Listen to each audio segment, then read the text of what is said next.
Hello students, कैसे हैं आप सब। अपने लास्ट लेक्चर में हमने केमिस्ट्री की डेफिनीशन एंड जो है मैटर की डेफिनीशन एंड अबाउट क्लासिफिकेशन में हमने फिजिकल क्लासिफिकेशन करी थी, जिसमें मैंने आपको सॉलिड, लिक्विड और गैसियस स्टेट के बारे में बताया था और ये बताया था कि ये जो स्टेट्स हैं ये आपस में इंटरकन्वर्टिबल है। सो यहाँ पे एक क्वेश्चन बनता है, what is the difference between the vapour and gas. जैसे आप कहते हो कि क्या जो गैस फॉर्म होती है वो जो वाटर को आप हीट करते हो तभी वो उसी फॉर्म में जाता है, तो क्या दोनों सेम है। तो there is a little bit difference between the vapour and gas. Difference क्या है कि जो आपकी गैस होती है वो नॉर्मल रूम टेम्परेचर पे गैशियस फॉर्म में ही एग्जिस्ट करती है, लेकिन जो आपका वेपर होता है वो नॉर्मल रूम टेम्परेचर पे जो है वो लिक्विड फॉर्म में जो है होता है। जब आप उसको हीट करते हो, टेम्परेचर को राइज करते हो, तब वो गैशियस स्टेट में कन्वर्ट होता है।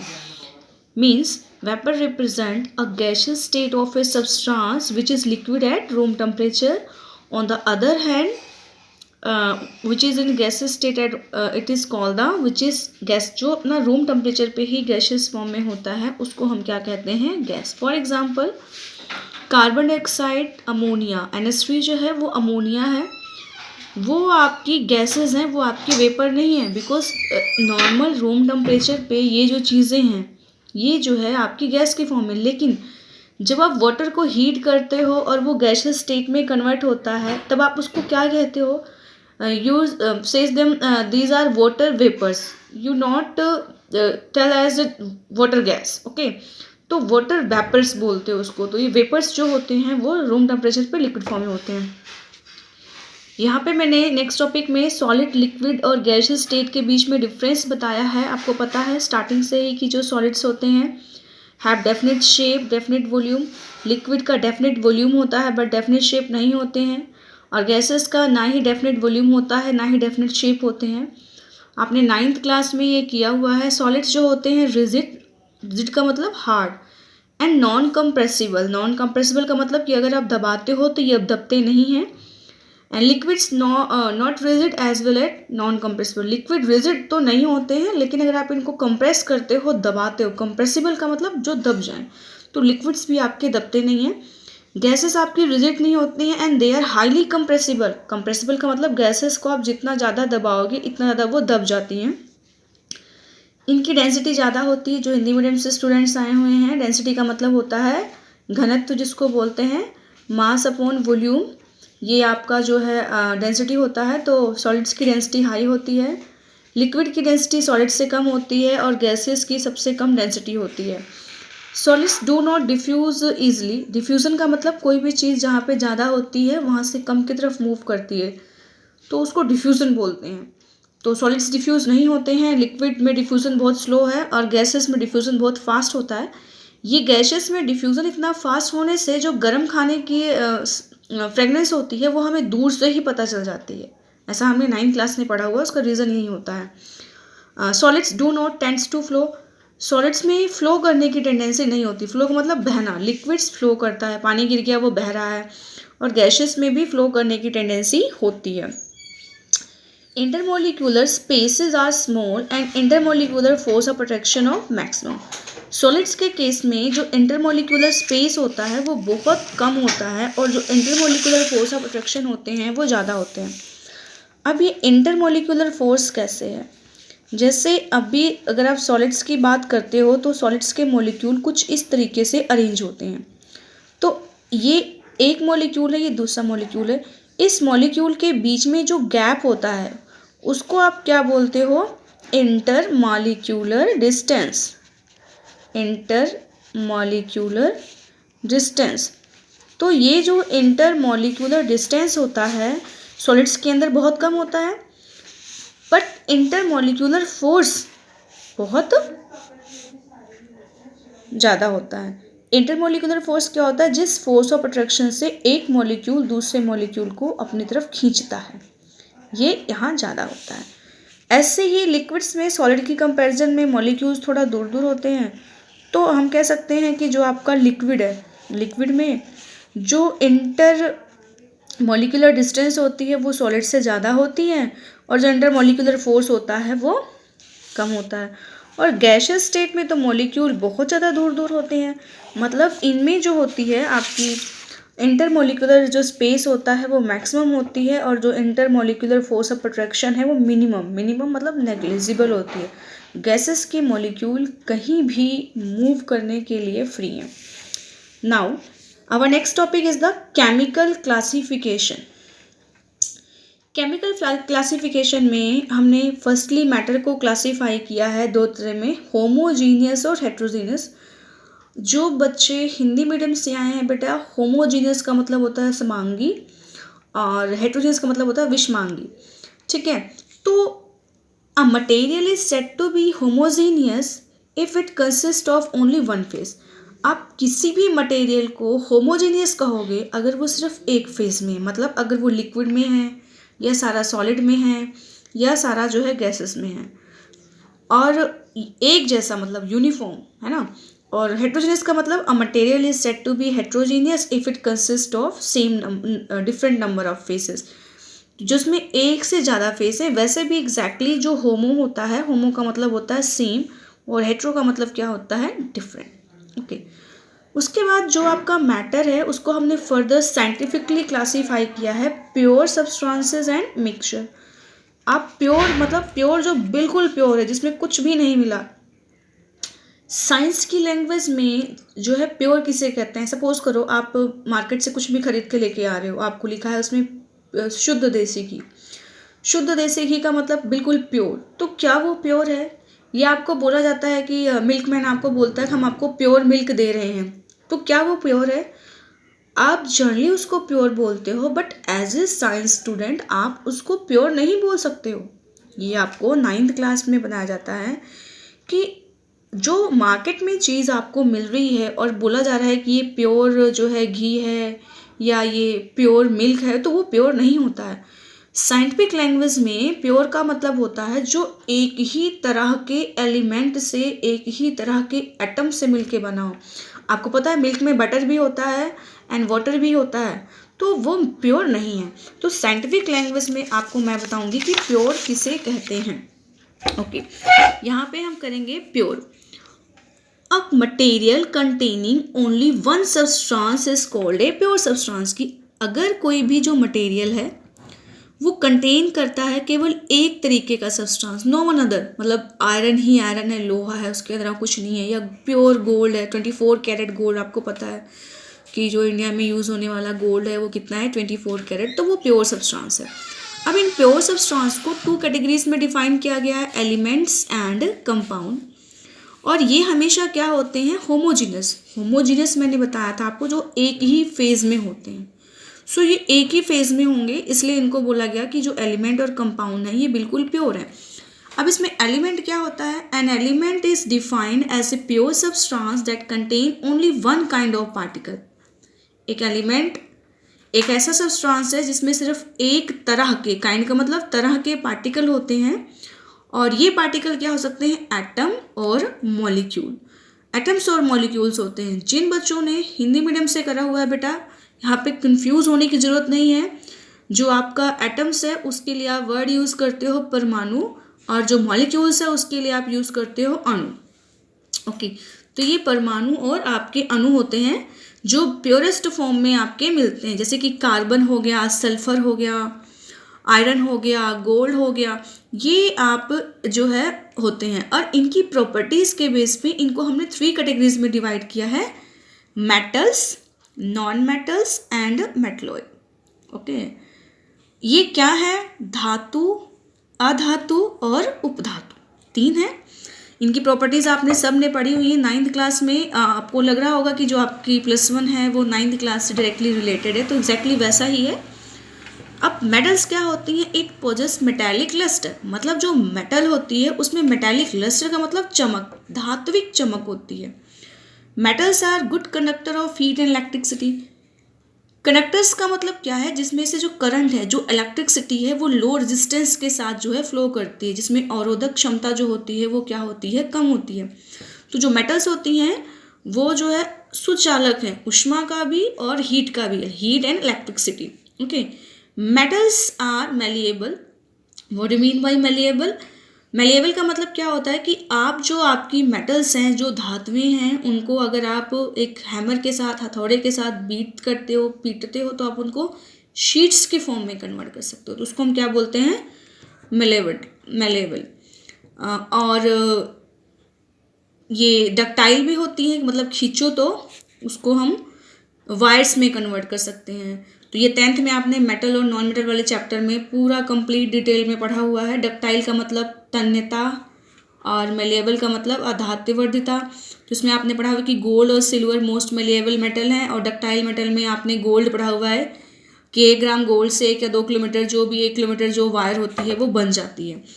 उसके बाद क्या है, जो आपके मेटल्स हैं वो रूम टेम्परेचर पे सॉलिड फॉर्म में एग्जिस्ट करती हैं, मरकरी को छोड़कर। पारा, मरकरी क्या है? पारा, जो कि रूम टेम्परेचर पे क्या है? लिक्विड फॉर्म में है, द्रवस्था में है।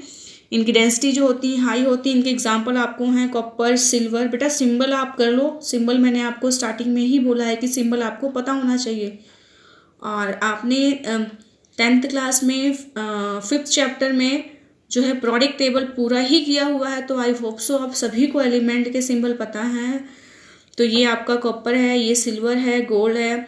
ये आपको कॉपर जो है और सिल्वर के लिए आप SI नहीं यूज़ करोगे, क्योंकि इसको आप एर्जिनेट बोलते हो। ये ऑरेट है। एल्युमिनियम, आयरन को फेरस, लेड प्लूम्बेट, टिन स्टेनस, निकल, सोडियम, नेट्रियम, कोबाल्ट। इस तरह से हम इसकी नेमिंग करी हुई है। ये आपने सभी ने जो है नेमिंग भी एलिमेंट्स की 9th क्लास में पढ़ी हुई है।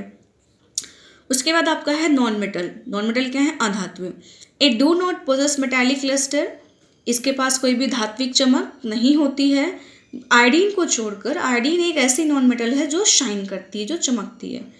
Non metals are brittle. Brittle का मतलब क्या होता है कि अगर आप इसके ऊपर जरा सा प्रेशर दो, हल्का सा प्रेशर देने से ये टूट जाता है। फॉर एग्जाम्पल बिस्किट, उसको अगर आप जरा सा प्रेशर अप्लाई करो तो वो टूट जाता है, बट नो डाउट वो हार्ड भी होता है।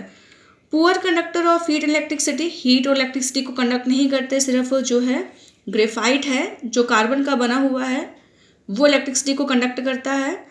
ये जो ग्रेफाइट है आपने पढ़ा हुआ है पीछे चैप्टर्स में 10th क्लास में, कि क्वेश्चन आता है name the allotrope of carbon which conduct electricity, तो आप उसमें एग्जांपल देते हो ग्रेफाइट।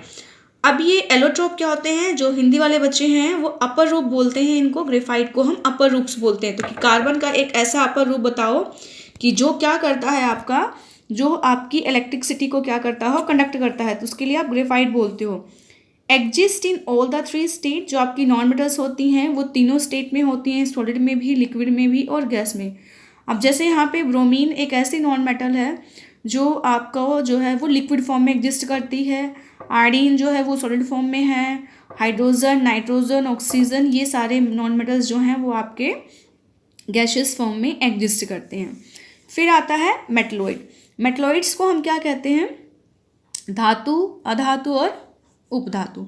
मतलब मेटलॉइड्स एक ऐसे हैं जिनके पास मेटल और नॉन मेटल की दोनों ही प्रॉपर्टीज़ यहाँ पे होती हैं।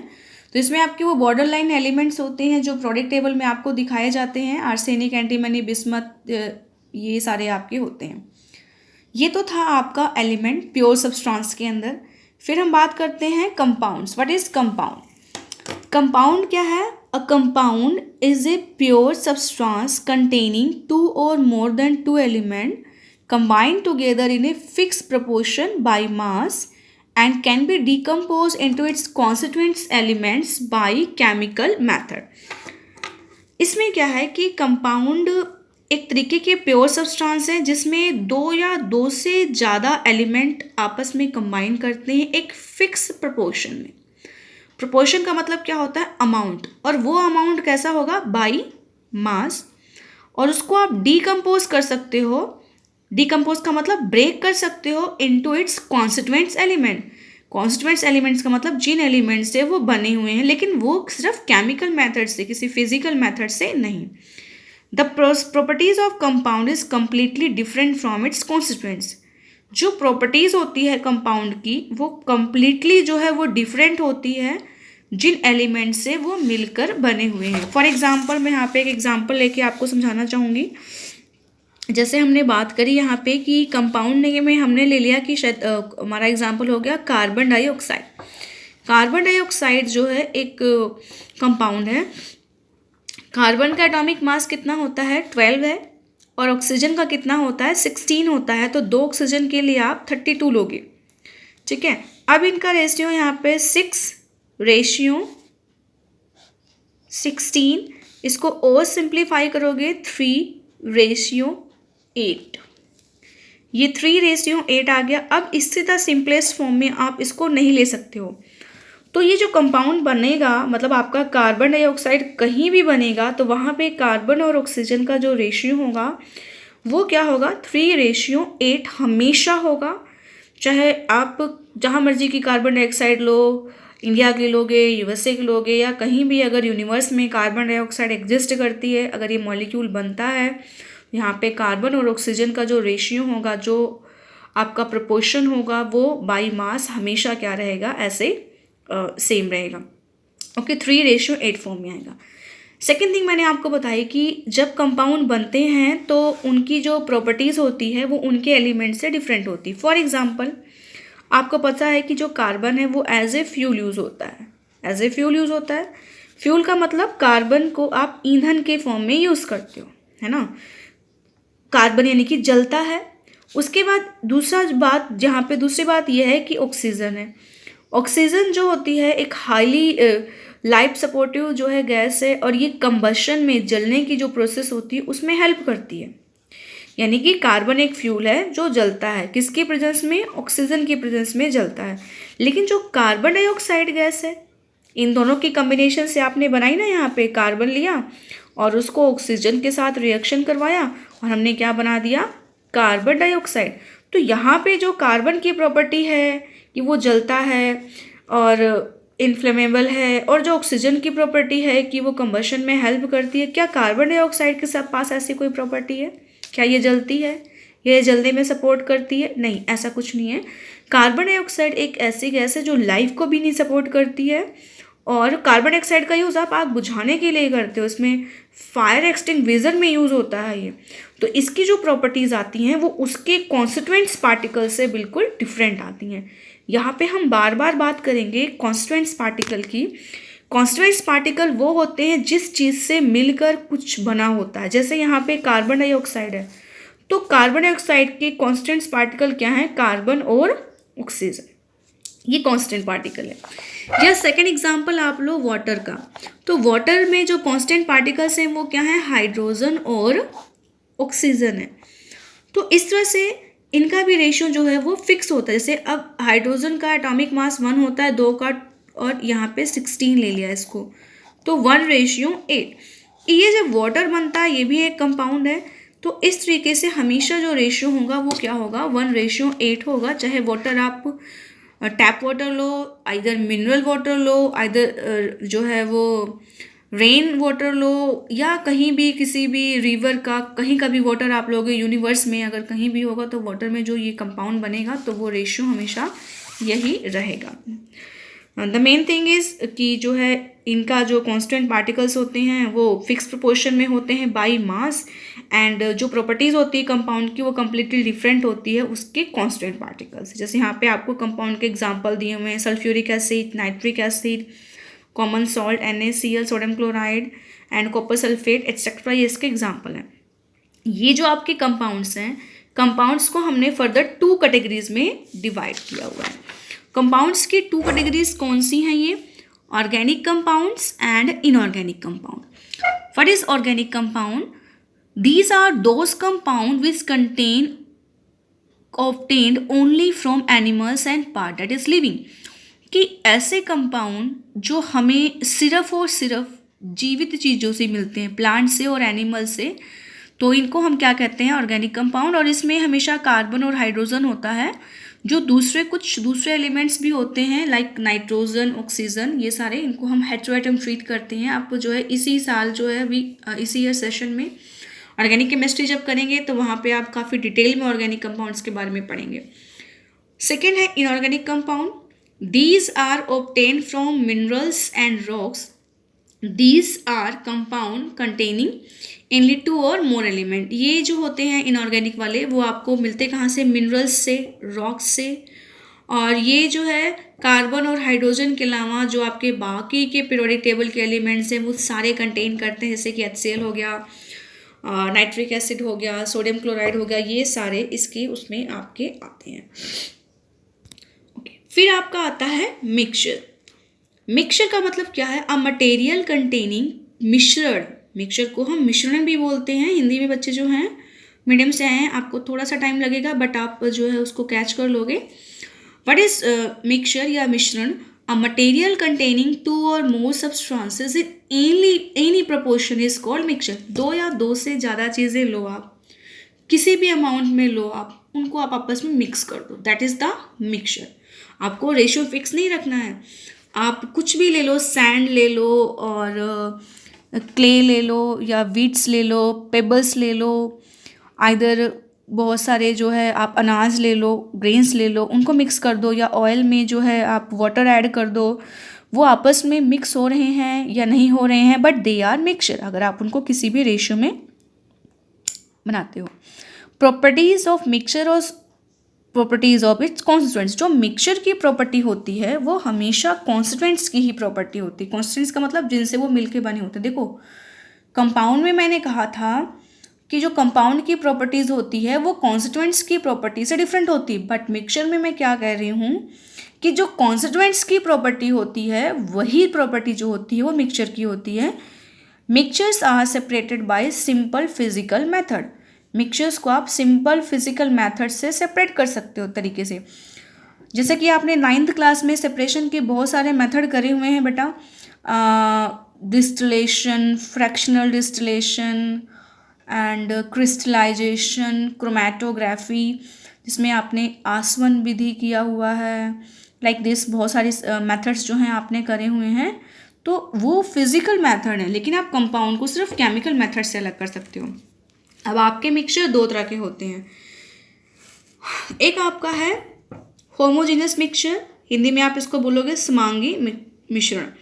इसमें जो वर्ड आपका आता है होमो, होमो का मतलब क्या है? सेम, ठीक है। A mixture is said to be homogeneous if its composition is uniform throughout. Homogeneous mixture जो है एक ऐसे मिक्सचर है जिसके अंदर अगर आप 2 चीज़ों को या 2 से ज़्यादा चीज़ों को आपस में मिक्स करते हो तो उनकी जो कॉम्पोजिशन होती है सब जगह एक जैसी होती है, यूनिफॉर्म। यूनिफॉर्म का मतलब एक जैसी, है ना। आप सभी स्कूल में यूनिफॉर्म डालते हो, यूनिफॉर्म कैसे होते हैं? सबकी एक जैसी होती है। इस कैटेगरी में सारे सोल्यूशंस आते हैं आपके। एयर हो गया। अब सोल्यूशन क्या है? शुगर को वाटर में मिक्स करोगे, आप उसको डिज़ोल्व करोगे, तो ऐसा तो नहीं है कि जो आपका शुगर वाटर का सोल्यूशन होगा वो कहीं से ज़्यादा स्वीट इन टेस्ट होगा, कहीं से ज़्यादा कम मीठा होगा, ऐसा नहीं होता। उसकी जो मिठास होती है वो सभी जगह एक जैसी होती है। तो वो आपका सोल्यूशन है। वैसे भी आपने सोल्यूशन के बारे में डिटेल में पढ़ रखा है, सोल्यूशन, सस्पेंशन, कोलाइडल सोल्यूशन, तो मुझे बताने की ज़रूरत नहीं है। नेक्स्ट है हेट्रोजीनियस मिक्सचर। हेट्रो का मतलब क्या होता है? डिफरेंट। और ये जो आप हिंदी में करते हो इसको कहते हैं विषमांगी मिश्रण। तो एक मिक्सचर को हम हेट्रोजीनियस कब कहेंगे? जब उसकी कॉम्पोजिशन एक जैसी नहीं होगी। For example oil in water. अगर आप ऑयल को वाटर पे डालोगे तो जो तेल होता है वो ऑयल होता है वो ऊपर ही रहेगा, नीचे नहीं जाता है। लेकिन दोनों एक दूसरे के डायरेक्ट कॉन्टैक्ट में आ गए, इट मीन्स क्या है कि वो एक जो है मिक्सचर बना रहे हैं, इस वजह से। तो ये आपके एग्जाम्पल है smoke, sand in water etcetera. Difference between compound and mixture. वैसे तो मैंने आपको कंपैरेटिवली डिफरेंस कराया है, फिर भी एक बार यहाँ पे समराइज करके देख लेंगे। Constituents are present in a fix ratio. इसको मैंने डिटेल में बताया है, फिक्स रेशियो में होते हैं बाई मास। लेकिन मिक्सचर में आप किसी भी रेशियो में डालो कोई फ़र्क नहीं पड़ता। कंपाउंड हमेशा होमोजीनियस होते हैं, लेकिन जो मिक्सचर है वो होमोजीनियस भी हो सकता है और हेट्रोजीनियस भी हो सकता है।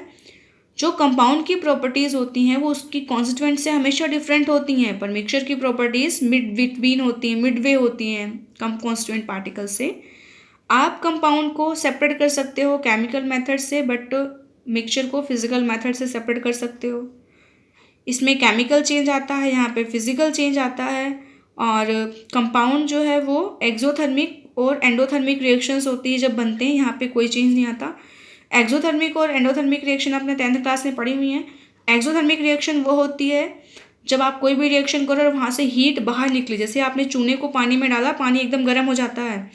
या आपने लैब में एक्सपेरिमेंट करके देखे होंगे कि आप अगर डाइल्यूट करते हो किसी भी एसिड को तब भी हीट बाहर निकलती है, या सोडियम हाइड्रोक्साइड के फ्लेक्स को वाटर में डिजोल्व करते हो तब भी हीट बाहर निकलती, बीकर गर्म होता है।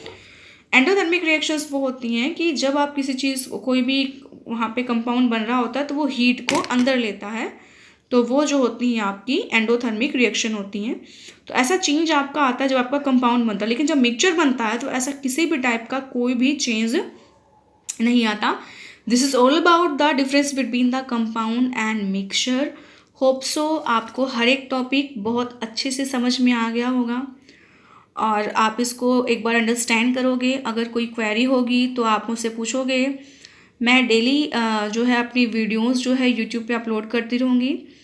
आप इसको जो है चैनल को मेरे सब्सक्राइब करना, नीचे रेड बटन होता है उसको सब्सक्राइब करोगे तो जो भी वीडियोस मैं नई अपलोड करूँगी उसकी जो नोटिफिकेशन होगी वो सीधा आपको आ जाएगी, तो आप वहाँ से जाके मेरे कोई भी वीडियो नए पुराने लेक्चर्स के आप देख सकते हो।